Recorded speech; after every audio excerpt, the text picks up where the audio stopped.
Thank you so much, Rishi. I'm really overwhelmed. So in the last 1 decade, Kumar, the Aditya Birla Group has scaled revenue from $20 billion to $60 billion. Your employee strength has grown to about 180,000.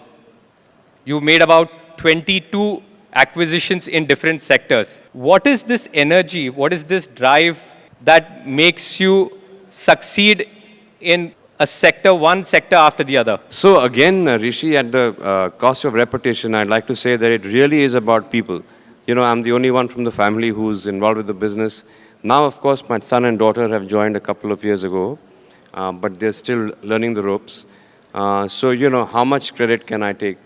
I think it's the people. I think we've got a great culture of performance. I also think that we are pretty well aligned in terms of what we want to achieve, with which businesses we want to be in. We are looking to be a leader in every business that we are in, every business sector that we are in. And I think it's about alignment. It's about having great leaders at every level and every layer of the organization.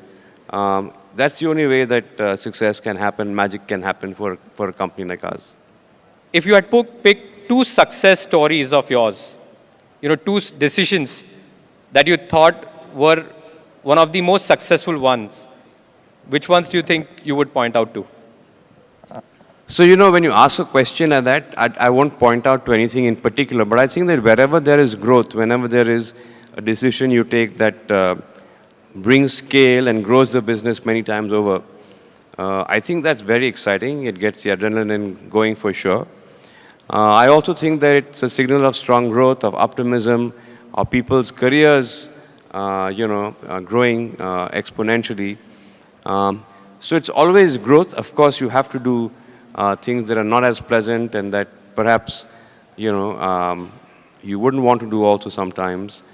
But like exiting a business, for example.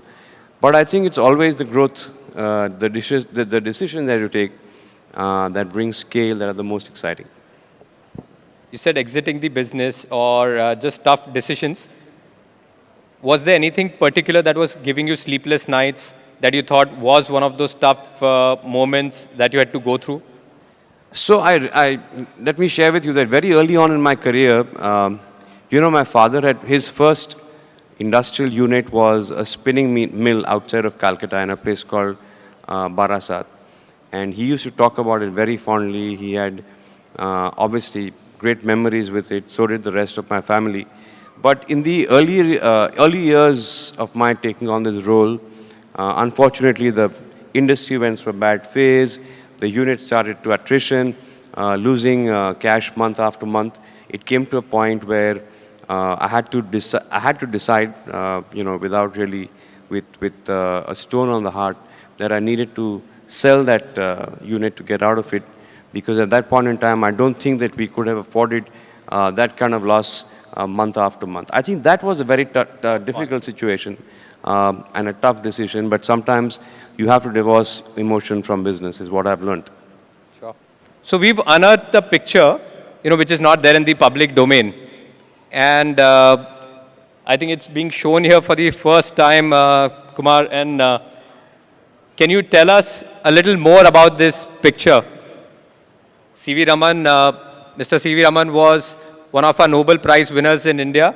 He was I'm for really physics. Surprised and impressed that you've got hold of this photograph. This is the I've only seen it at Lokmat, ये Patani, Lokmat which is team our की research है. home team. Congratulations. So essentially, I think the way it happened is that Mr. Raman wrote to my grandfather. They didn't know each other, my great-grandfather, saying that he had discovered this instrument called the spectrometer, and wanted some funding. And he believed that it could get him and India the Nobel Prize. And I think my grandfather, Mr. G.D. Birla, helped financially, and he did get the Nobel Prize. So that was the start of a very special friendship between them. Wow. Interesting, anecdote from the annals of the family. Yeah. I think a big round of applause is needed for something like this. We've got one picture of 4 generations. If we could put that up. So audience में हमारे पास एक छोटा competition है कि if you could tell us who these 4 people are in the order, we'll have one award for you. Is there anyone who knows all 4 people who are sitting over here? Aditya Ghanshyam Babu, Aditya Babu, Basant BK Babu और कुमार मंगलम जी. That's right. That's correct. There is a reason, Kumar, why he is also correct, because वो भी Calcutta से आते हैं. So he is aware of the family. You know, there's an uncommon phenomena in your family. खास करके ऐसा कहा जाता है कि इंडस्ट्रियलिस्ट के बच्चे ये बहुत जल्दी अपने सीट पे बैठ के वो लोग भी सीखना चालू करते हैं कि आगे बिजनेस में क्या करना चाहिए. You've had a very different way of upbringing for the family. Ananya has picked up a passion of singing. She's rather got quite a few single platinums to her name. Your son Aryaman, he was a cricketer. He also played for Rajasthan Royals. Now this is very, very uncommon. You know, both of them have now come and joined the boards of different companies at Aditya Birla Group.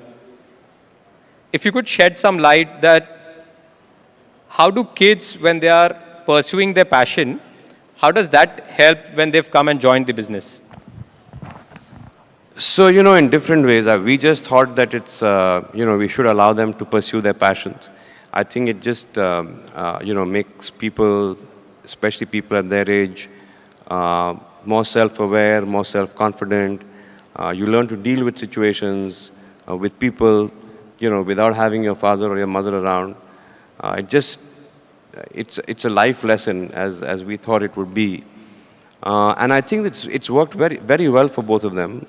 I think that they've learned to connect with people at, you know, wherever they are, whoever they meet.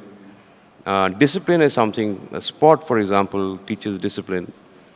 I think that they've also become resilient because they've both seen ups and downs in their careers. So they've learned to take failure, you know, as much in their stride as they can, and to sort of get back and start running again. And discipline, I think discipline is something that both of them, so I think it's worked out well for both of them. They've made a name for themselves.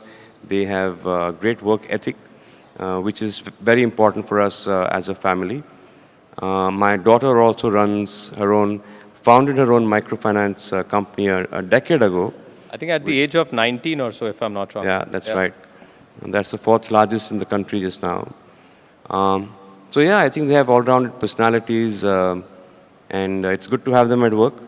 Lots of new ideas and new passion and new energy.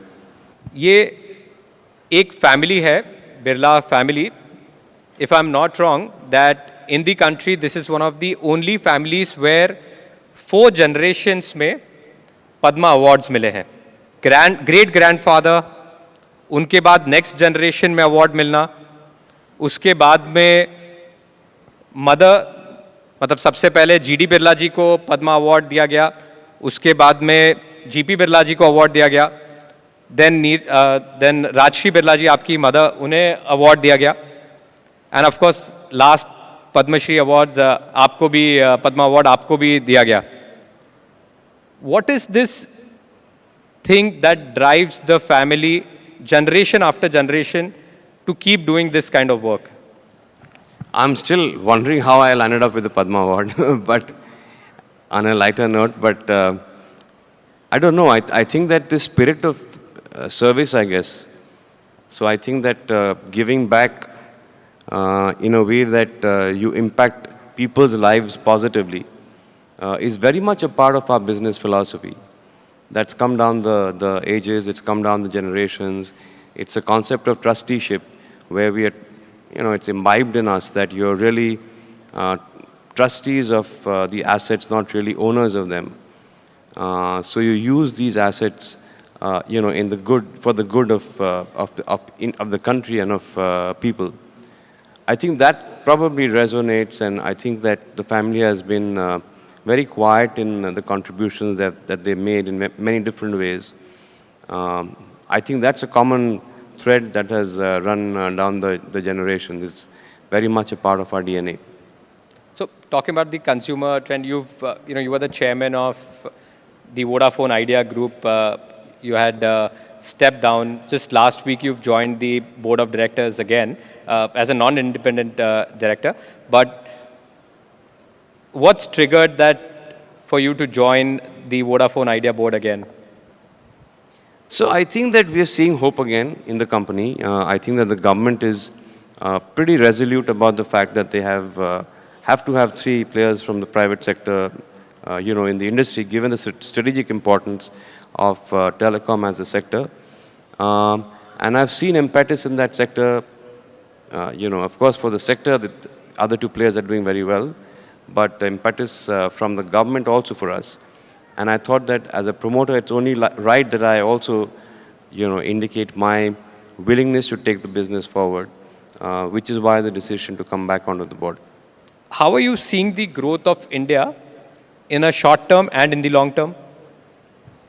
So I think that we are perhaps the only country that is going to see decadal growth of 6 to 8% every year. And that's saying a lot.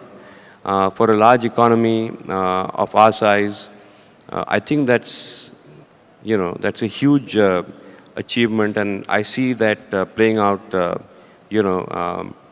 with complete certainty. There's no reason why we shouldn't be able to achieve that as an economy, which takes us to become one of the much larger economies in the world and take our rightful position, as one of the largest, most prosperous economies, I'm sure, in the world.